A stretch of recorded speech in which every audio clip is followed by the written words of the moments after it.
তৃতীয় থেকে অষ্টম সেশন। রাসায়নিক পরিবর্তন হয় রাসায়নিক বিক্রিয়ার ফলে।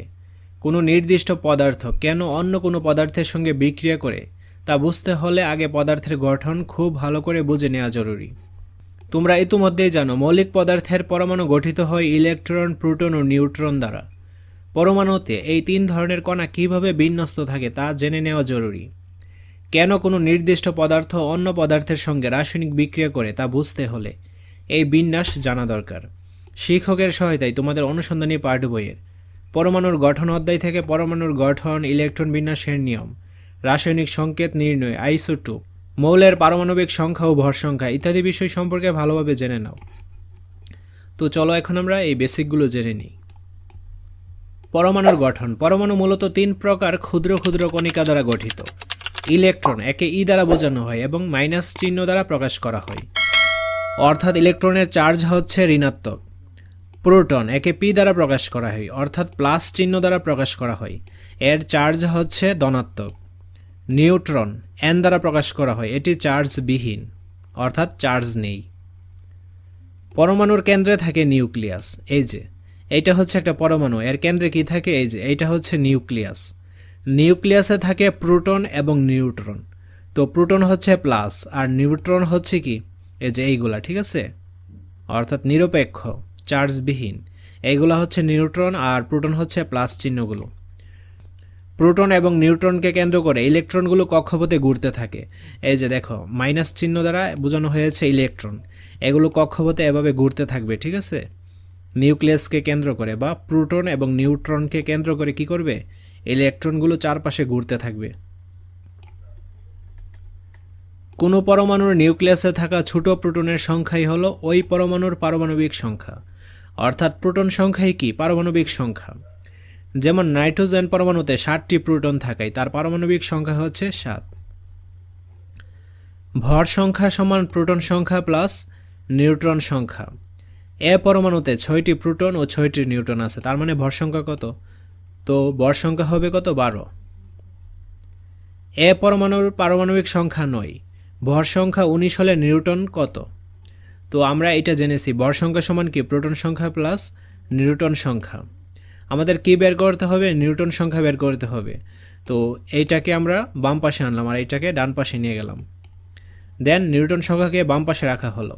তারপর ভর সংখ্যা মাইনাস প্রোটন সংখ্যা। ভর সংখ্যা দেওয়া রয়েছে 19 এবং প্রোটন সংখ্যা দেওয়া রয়েছে কত? 9। প্রোটন সংখ্যাই কি? পারমাণবিক সংখ্যা। এখানে পারমাণবিক সংখ্যা দেওয়া রয়েছে, এটিকে আমাদের প্রোটন সংখ্যা হিসেবে ধরে নিতে হবে, ঠিক আছে। তো অ্যান্সারটা হচ্ছে 10, নিউটন হচ্ছে 10। ইলেকট্রন বিন্যাস। ইলেকট্রন বিন্যাসের সূত্রটি হচ্ছে 2n²। এই সূত্রের মাধ্যমে কোন কক্ষপথে কতটি ইলেকট্রন থাকবে তা বোঝা যায়। যেমন প্রথম কক্ষপথে, অর্থাৎ n সমান 1 ধরা হয়েছে। প্রথম কক্ষপথে কি? n এর জায়গায় আমরা 1 দিব, তারপর ক্যালকুলেশন করব, 2 পেলাম, অর্থাৎ প্রথম কক্ষপথে 2টি ইলেকট্রন থাকবে। দ্বিতীয় কক্ষপথে n এর জায়গায় আমরা 2 বসাবো, তারপর উপরে কি রয়েছে? স্কোয়ার, ক্যালকুলেশন করলে আনসারটা পাচ্ছি কি? 8। দ্বিতীয় কক্ষপথে থাকবে 8টি ইলেকট্রন। তারপর তৃতীয় কক্ষপথে n এর জায়গায় হবে 3, 18।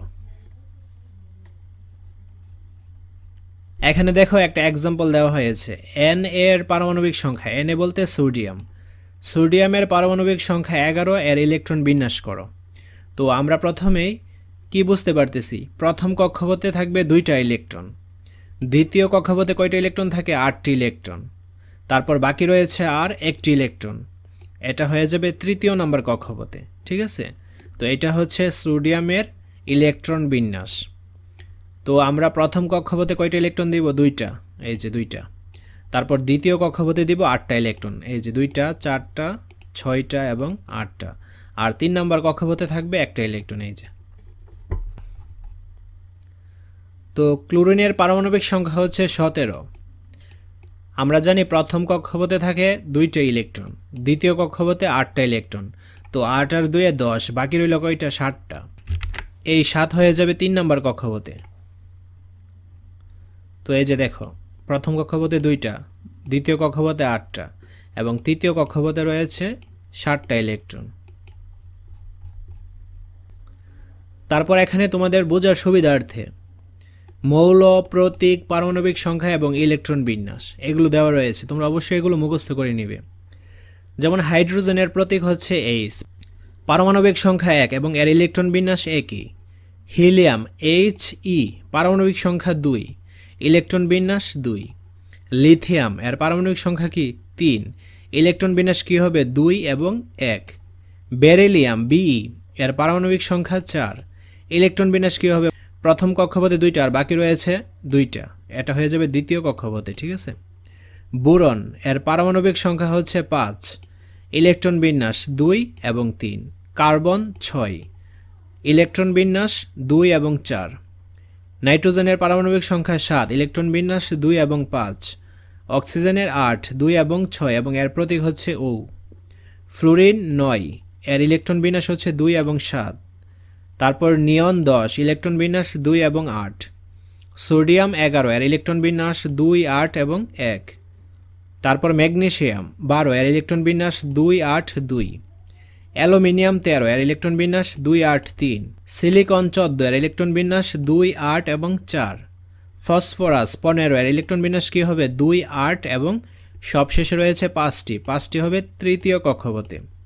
সালফার 16, এর ইলেকট্রন বিন্যাস 2, 8, 8 আর 2 কত 10, আর বাকি থাকবে 6টা ইলেকট্রন, এটা হয়ে যাবে তৃতীয় নম্বর কক্ষপথে। ক্লোরিন 17, এর ইলেকট্রন বিন্যাস কি 2, 8 এবং 7।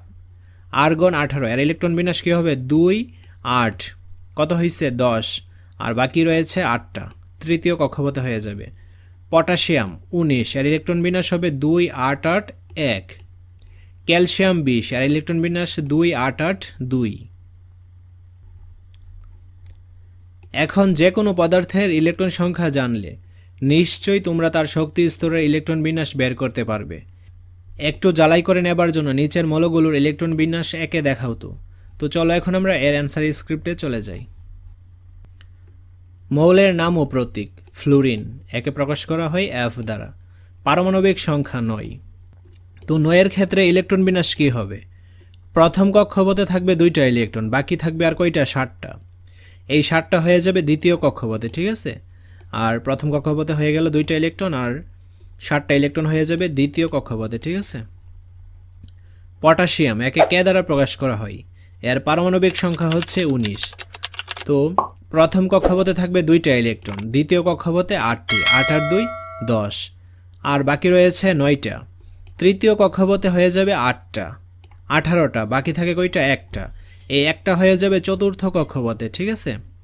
তো দেখো চিত্রের মাধ্যমে কিভাবে সাজানো হয়েছে। প্রথম কক্ষপথে 2টা, দ্বিতীয় কক্ষপথে 8টা ইলেকট্রন, তৃতীয় কক্ষপথে 8টা ইলেকট্রন এবং চতুর্থ কক্ষপথে 1টা ইলেকট্রন। তারপর ক্রোমিয়াম Cr, এর পারমাণবিক সংখ্যা হচ্ছে 24। তো প্রথম কক্ষপথে থাকবে 2টা ইলেকট্রন, দ্বিতীয় কক্ষপথে 8টা, তৃতীয় কক্ষপথে থাকবে 13টা ইলেকট্রন আর চতুর্থ কক্ষপথে থাকবে 1টি ইলেকট্রন। তো এই যে দেখো প্রথম কক্ষপথে 2টা, দ্বিতীয় কক্ষপথে 8টা, তৃতীয় কক্ষপথে 13টা এবং চতুর্থ কক্ষপথে 1টি ইলেকট্রন। কপার Cu, এর পারমাণবিক সংখ্যা হচ্ছে 29। প্রথম কক্ষপথে 2টা, দ্বিতীয় কক্ষপথে 8টা, তৃতীয় কক্ষপথে হবে 18টা, চতুর্থ কক্ষপথে থাকবে 1টি ইলেকট্রন। এই যে প্রথম কক্ষপথে 2টা, দ্বিতীয় কক্ষপথে 8টা, তৃতীয় কক্ষপথে হচ্ছে 18টা আর চতুর্থ কক্ষপথে 1টা ইলেকট্রন।